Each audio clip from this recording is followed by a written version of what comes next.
Hello, greetings, and welcome. In this screencast, we will solve part 2 from our week 11 problem set.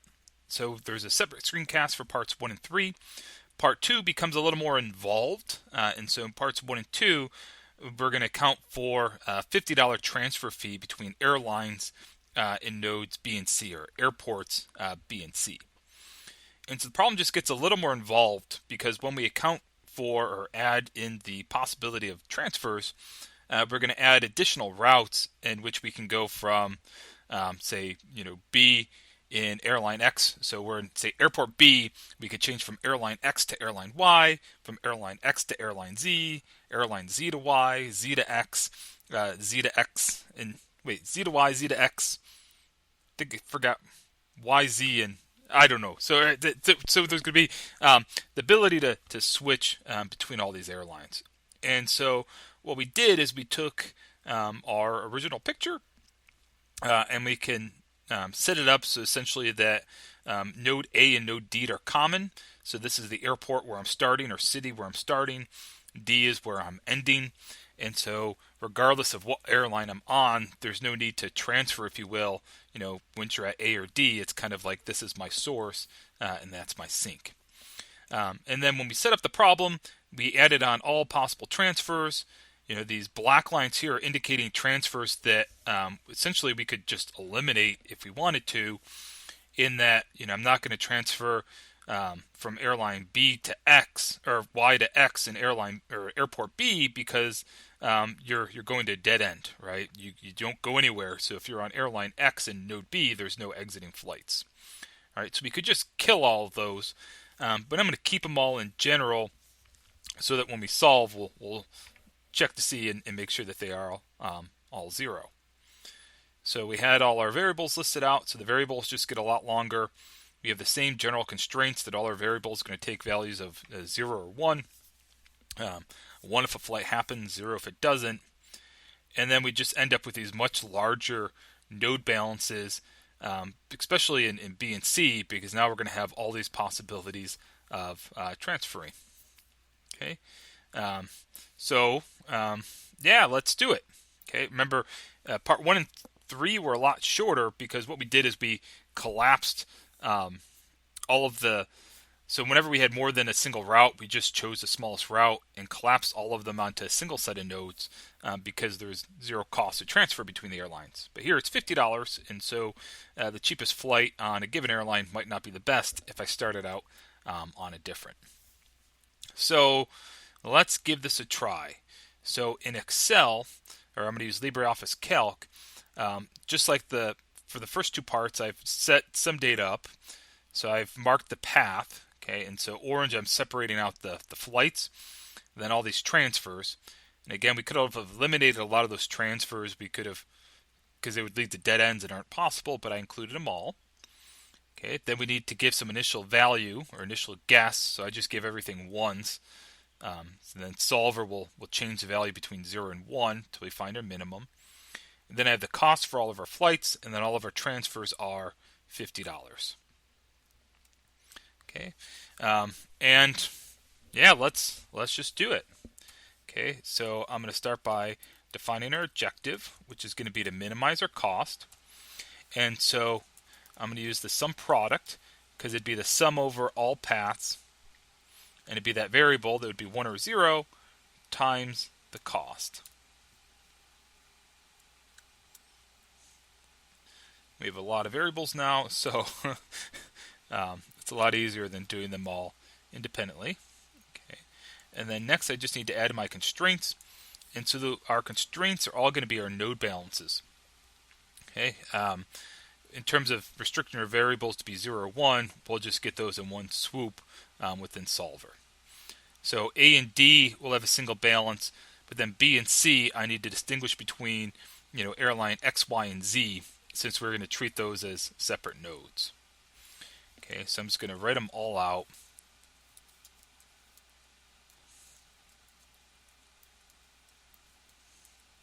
And then D.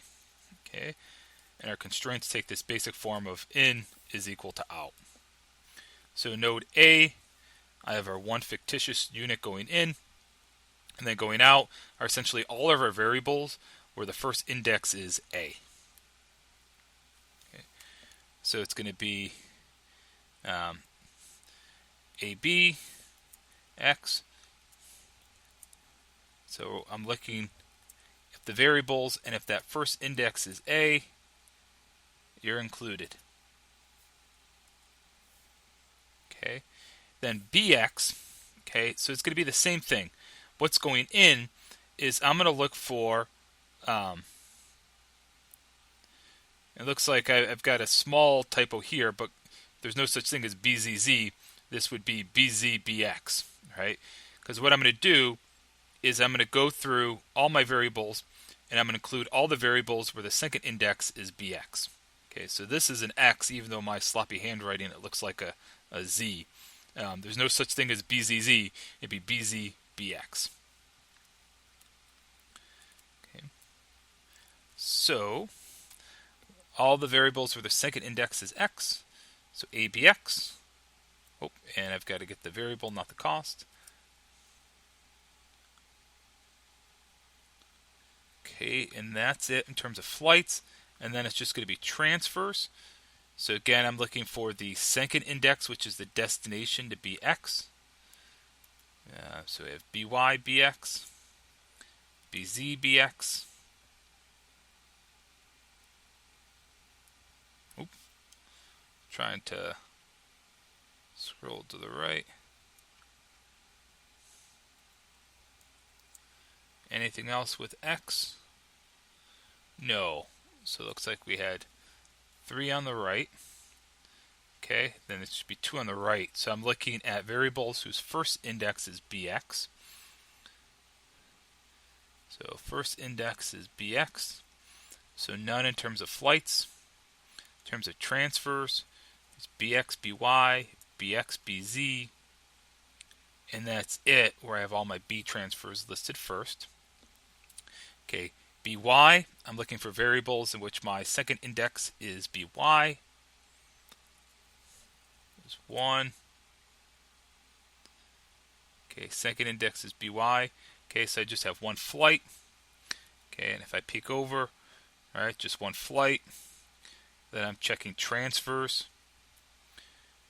So it looks like there should be 2 transfers. BX, BY. Oh. Let me okay. Let's start over again. Second index is Y, so we had 1 flight, then we just had 2 transfers. A, BY, BX, BY,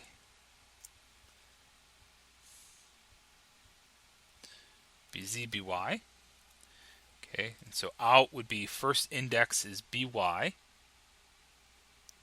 So you have BY, CY, BYD, then transfers BY, BZ, BY, BX, BZ. In, I'm looking for first index to be BZ. No flights where the first index is BZ. Okay. And as I search for this, I could have been a little more creative in listing out the indices to make it easier to search, but that's all good. Okay, transfers, I'm looking for first index to BZ. There's 1. BZ, BX, BZ, BY. Out, so now I'm looking for the second index to be, or first index to be BZ. Alright, so, shoot. Alright, so now I realize I'm messing myself up. So in would be, second index is BZ, because that would be going to BZ. Okay, so in, I'm looking for second index to be BZ, not the first index.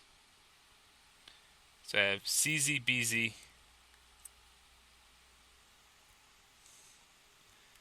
BX, BZ. So I'm transferring it in BY, BZ. So I have 1 flight, CZ, BZ, then xbz, xbybz. All right. Out, I'm looking for first index to be bz. So no flights, but I can transfer out to x, and I could transfer out to y. Cx in, I'm looking for second index to be cx. So acx.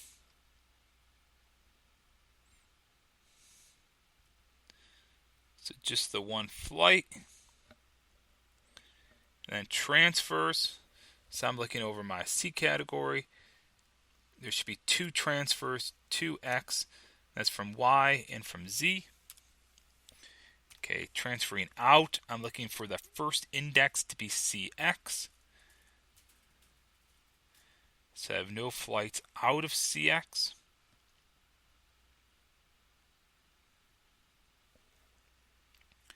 Okay, so transfers out, there should be two, CX, CY, CX, CZ. Okay, CY in, I'm looking for a first index of CY. No flights in. Let's look at transfers. There should be two. All right. Actually, I've messed up again. In, I'm looking for second index to be CY. So I have one flight in, BY, CY. Then transfers in CX, CY, and CZ, CY. Which must be a little down. CZ, CY. Okay, let's make sure so Y should have one flight and then two transfers. Okay. Then it looks like two transfers out. So out, I'm looking for a first index of CY. There's no flight with the first index of CY. But there's a transfer from Y to Z and a transfer from Y to X. All right. CZ, flights in, or, in, I'm looking for second index of CZ.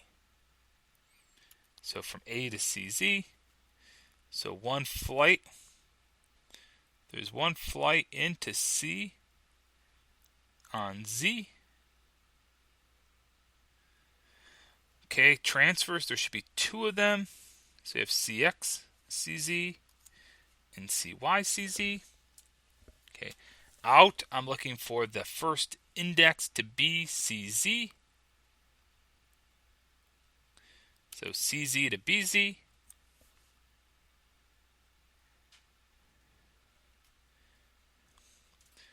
Then we should have two transfers out, CZ to CX, and we're CZ to CY. Bam. Just want to check in real quick. Yeah, ACZ. Got it. And then D, in, I'm looking for second index to be D. So XAD, XBYBD.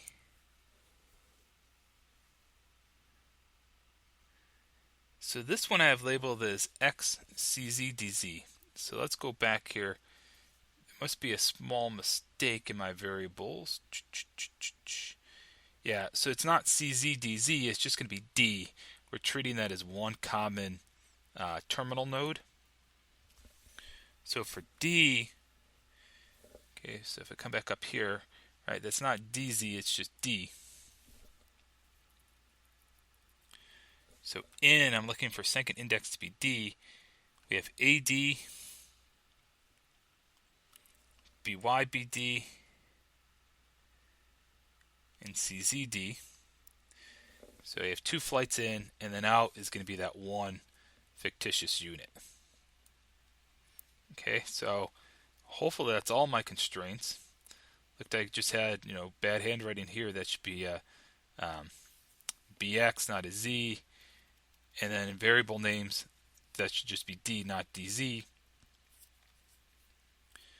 But otherwise, That should be that. So let's give it a try and see if it works, and then we'll go from there in terms of fixing it up. So I'm going to that to be a minimum, and I'm going to change, highlight all my variables. Okay, subject to. So our node balance constraints are all equalities, so I can get those in one swoop.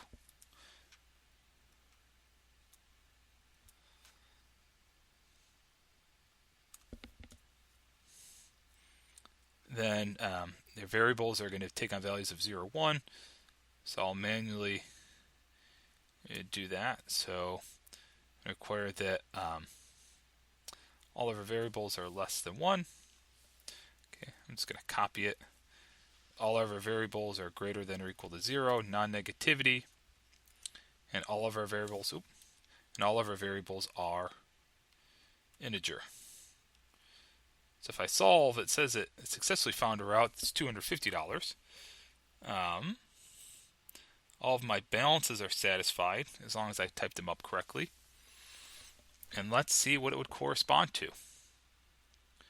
So it looks like we'd have 2 flights going from A to BY, and then BY to D. So the cheapest flight, it looks like, when I include transfers, is going from A to BY, which would cost $170, and then from BY to D, all right, which costs $250 for that total flight. Okay, and there's just one transfer there. When I look back to part 3, when we required ourselves to just have one transfer, so we couldn't have more than one transfer, the cheapest possible flight we found was $240, if my memory is correct, with no transfers. So another $10, and you're just sticking on a single airline. And it was $200 when there was no transfer fees, and it didn't matter how many transfers you took. Okay, so I'm assuming all my balances are correct. When you set up the indices in that way, it's easy to see what's going in, because say for node A, node A is not a good one because it's just that one unit going in, but say for node BX, we're looking for variables for which the second index is BX, which means it's arriving at BX. Then out is just we're looking for all variables that begin with that node index BX. Okay, and so this is just a case where the problem gets large and complicated. Right, so this is just our standard shortest route problem. It's just the problem is pretty large and cumbersome. Right, it becomes pretty hairy, but how we solve it is exactly the same. And so there are definitely opportunities to make mistakes. It looks like I have some sloppy handwriting, and I'm just writing things down in terms of managing all these equations. And actually, when we went to solve it, it was actually easier to set it up in Excel and solve it, in my opinion, than writing everything down by hand.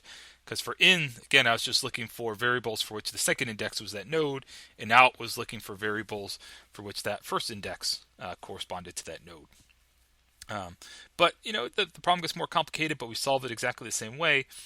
And then once I had this general network set up, right, you could readily play what if scenarios, right? So for example, if I were just to copy this, and I could say, what would happen if instead of a transfer fee of $50, what if we're $20?